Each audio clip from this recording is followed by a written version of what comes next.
Hello students of class 8. Today we are going to start our chapter number 20 of your EVS subject, that is prosperity from agriculture. Students, आज हम आपका EVS का chapter number 20 start कर रहे हैं, जो कि है प्रॉस्पेरिटी फ्रॉम एग्रीकल्चर।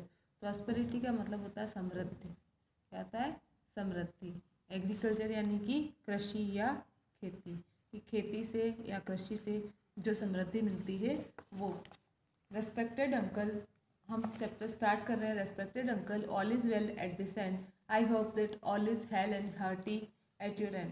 कि जो आदरणीय अंकल जी, हमारे इधर सब सकुशल है, मैं आशा करता हूँ आपके उधर भी सब सही होगा। It has rained hard in our area, हमारे एरिया में बहुत ज़्यादा बारिश हुई है। In the people field we have sowed moth and moong with the help of tractor. People का जो खेत था वहाँ पर हमने मूंग और मोट जो है वो ट्रैक्टर की हेल्प से बोई। We had saved the seed of these pulses last year, हमने पिछले साल की जो पल्सेस थे उसमें से इनके बीज बचा लिए थे। We it took us 5 hours in sowing in the Savaniya field, Savaniya के जो खेत थे वहाँ पर हमको 5 घंटे बीज बोने में लगे। वी सोड बाजरा तिल एंड जवार इन दिस फील्ड, हमने इस फील्ड में बाजरा तिल और जवार बोए। वी हैव बॉट तिल सीड्स फ्रॉम द कोऑपरेटिव समिति एंड बॉट बाजरा एंड जवार सीड्स फ्रॉम द मार्केट, हमने तिल के जो बीज थे वो कोऑपरेटिव समिति से खरीदे और बाजरा और जवार के जो बीज थे वो मार्केट से खरीदे। At present the crop seem good, अभी के टाइम में अभी तो क्रॉप जो है वो अच्छी दिख रही है। We have done weeding and digging very well, हमने बहुत अच्छे से उसकी खुदाई भी कर दी है और वीडिंग यानी कि जो अनवांटेड चारा होता है वो भी निकाल दिया है। These days we are living in a temporary shelter in the fields, अभी हम खेत में ही एक टेम्प्रेरी घर बनाकर रह रहे हैं। We have placed a scarecrow also in the field, scarecrow क्या होता है? ये पक्षियों को डराने के लिए, बर्ड्स वगैरह को डराने के लिए खेतों में लगाया जाता है, तो वो भी हमने लगा दिया है। It appears as a man from distance, क्योंकि ये दूर से एक आदमी ही दिखता है। Seeing this the birds and animal run away, इसको देखकर बर्ड्स और एनिमल भाग जाते हैं। I touch the feet of respected nana ji and नानी जी, कि इसने अपने मामा जी को लिखा है लेटर, तो उसने नानी जी को प्रणाम किया है। Mother wishes you all to be present here at the time of harvesting, और माँ की इच्छा थी कि आप सभी कटाई के टाइम यहाँ पर आएँ। यू आर अफेक्शनेटली मलकू, आपका प्रिय मलकू। यहाँ पर मलकू ने क्या बोए थे? मूंग मोट तिल बाजरा ये सब अपने खेत में बोए थे, है ना। तो आपके आसपास के खेतों में कौन कौन सी जो क्रॉप बोई जाती है वो आप बता सकते हैं।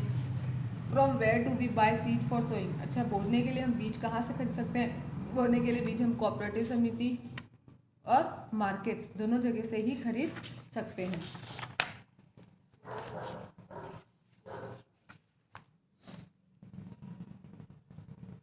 एग्रीकल्चर इम्प्लीमेंट्स या एग्रीकल्चर इक्विपमेंट्स, एग्रीकल्चर के इम्प्लीमेंट यानी कि खेती के जो औजार होते हैं वो। The farmer use different kind of implement in sowing and harvesting, किसान जो है वो अलग अलग तरीके के औजार बीज बोने में और काटने में यूज़ करता है। Some of these implements are made in the village by the carpenters and the ironsmiths, इसमें से कुछ जो इम्प्लीमेंट्स औजार होते हैं, उपकरण होते हैं, वो गांव के ही सुथार कारपेंटर यानी कि सुथार और आयरन स्मिथ यानी कि लोहार के द्वारा बनाए जाते हैं। Look at the following pictures, some activities of agriculture have been illustrated, यहाँ पर कुछ आपको एग्रीकल्चर की एक्टिविटी दिख रही है। Write down the name of the implements and instrument use in this agriculture operation, इसमें क्या क्या यूज़ किया जा रहा है? इसमें क्या यूज़ कर रहे हैं? ट्रैक्टर, इसमें प्लव, इसमें सिकल यूज़ कर रहे हैं कटाई के लिए, इसमें क्या कर रहे हैं? सीड सोइंग कर रहे हैं वो, ठीक है। इसमें वो क्या कर रहे हैं? स्प्रेइंग कर रहे हैं पेस्टिसाइड्स वगैरह, और इसमें क्या कर रहे हैं? हार्वेस्टिंग कर रहे हैं, तो हार्वेस्टर का यूज़ कर रहे हैं, इसमें स्प्रेयर का यूज़ कर रहे हैं, ठीक है। अब इस तरीके से ये एग्रीकल्चर वर्क हो रहा है। Malku has ploughed his field and sowed seeds with the help of tractor, Malku ने अपना जो खेत था, प्लफ यानी कि खेत जोतना, उसने अपना खेत जो था वो ट्रैक्टर की हेल्प से और बीज भी ट्रैक्टर की हेल्प से ही बोए थे, ठीक है।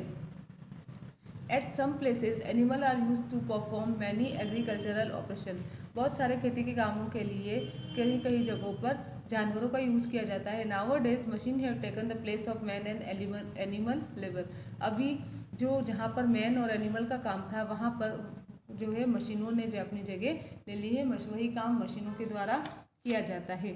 एनिमल्स जो है जैसे कि बुल्स है, कैमल है, ये सब प्लफिंग के लिए यूज़ किए जाते हैं। ठीक है। अच्छा, फार्मिंग के लिए कौन कौन से इम्प्लीमेंट होते हैं? तो प्लफ होता है, सिकल होती है, ट्रैक्टर होता है, हार्वेस्टर होता है, स्प्रेयर होता है। ये सारे पुराने या नए जो भी देखो आप इम्प्लीमेंट हैं फार्मिंग के। अच्छा, नए नए कौन से? अभी तो नया नया कंबाइनर आता है और हार्वेस्टर आता है, ट्रैक्टर है, ये सब नए इम्प्लीमेंट है।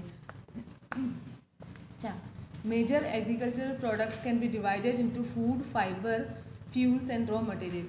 जो मेन जो आपको खेती से जो प्रोडक्ट्स मिलते हैं उनको आप फूड में, फाइबर्स जैसे कॉटन, वूल, सिल्क, फ्लैक्स, है ना, और फ्यूल्स जैसे ऑयल वगैरह भी आते हैं, और जो रॉ मटेरियल्स होता है जैसे लंबर, बम्बू, इसके रूप में आप उनको यूज़ करते हैं, डिवाइड कर सकते हैं।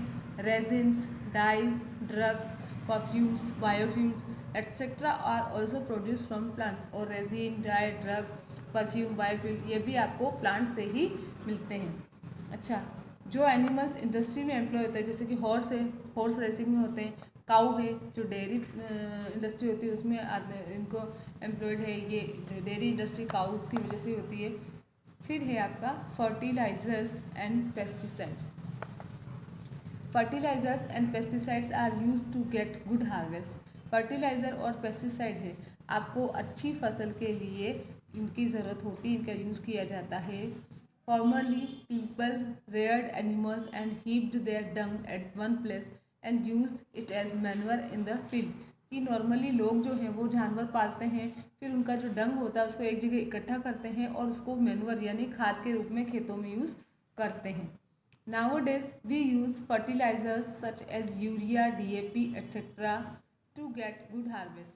अभी जो है हम फर्टिलाइज़र जैसे कि यूरिया है, DAP है, ऐसे फर्टिलाइज़र का यूज़ करते हैं अच्छी फसल पाने के लिए। फर्टिलाइज़र का यूज़ क्यों किया जाता है? ताकि आप इंसेक्ट्स वगैरह से अपनी फसल को बचा सकें। Precautions have to be taken while using fertilizer. अब आप जब फर्टिलाइज़र स्प्रे कर रहे हो तो आपको कुछ सावधानियां रखनी होती है। एक्सेसिव यूज़ ऑफ फर्टिलाइजर्स में कॉज स्किन डिजीजेस। अगर आप इसका बहुत ज़्यादा यूज़ करते हैं तो इसकी वजह से स्किन की बीमारियां हो जाती है, स्टोमक अपसेट हो जाता है, आपका पेट का जो पाचन तंत्र है वो गड़बड़ा जाता है, आपको हेडेक होता है, आपकी सिकनेस आती है यानी बीमार हो जाते हैं। ये सारे कॉज इसकी बहुत ज़्यादा यूज़ की वजह से होते हैं। अच्छा, insensible use of fertilizer destroy the fertility of the soil. और अगर आपको फर्टिलाइज़र का पता ही नहीं है कि कितना उसमें डालना है और कितना नहीं डालना है, तब भी आप उसको यूज़ किए ही जा रहे हो, तो आपका क्या होगा, उससे सॉइल की जो फर्टिलिटी होगी यानी सॉइल का जो उपजाऊपन होगा मिट्टी का वो ख़त्म हो जाएगा। So we should use organic fertiliser और dung fertiliser as far as possible. तो इसीलिए हमें जब तक पॉसिबल हो सके, जब तक जितना हो सके, हमें जो ऑर्गेनिक फर्टिलाइजर्स होते हैं उनका यूज़ करना चाहिए, या फिर जो हमारा जो डंग से जो मैन्योर बनता है, जो डंग फर्टिलाइज़र होता है, उसका यूज़ हमको करना चाहिए। अच्छा, what type of fertilizer are used in farming near your area. आपके आसपास जैसे यूरिया, DAP इस टाइप के यूज़ किए जाते हैं। जब आप फर्टिलाइज़र का यूज़ कर रहे हो तो क्या क्या प्रिकॉशंस रखनी चाहिए? तो हमको एक्सेसिव यूज़ नहीं करना चाहिए और हमको इसका इनसेंसिबल यूज़ भी नहीं करना चाहिए।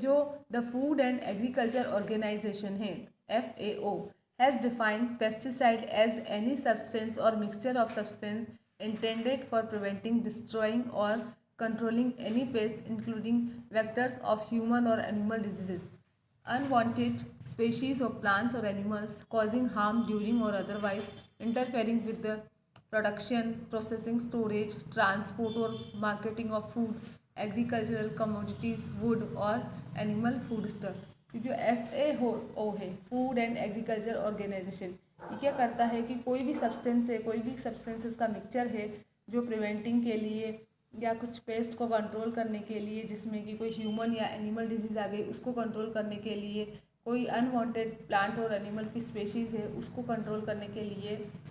तो इसमें क्या होता है, जो भी हार्म होते हैं या फिर जो प्रोडक्शन में जो इंटरफेयर होता है, जो स्टोरेज, ट्रांसपोर्ट और फूड की मार्केटिंग से रिलेटेड जो भी चीज़ें आती हैं वो सभी इसमें आती हैं। और उसके अलावा FAO जो है वो एक आपकी नेशनल लेवल की ऑर्गेनाइजेशन है। इसके बाद का जो पार्ट है वो आप नेक्स्ट वीडियो में हम स्टार्ट करते हैं।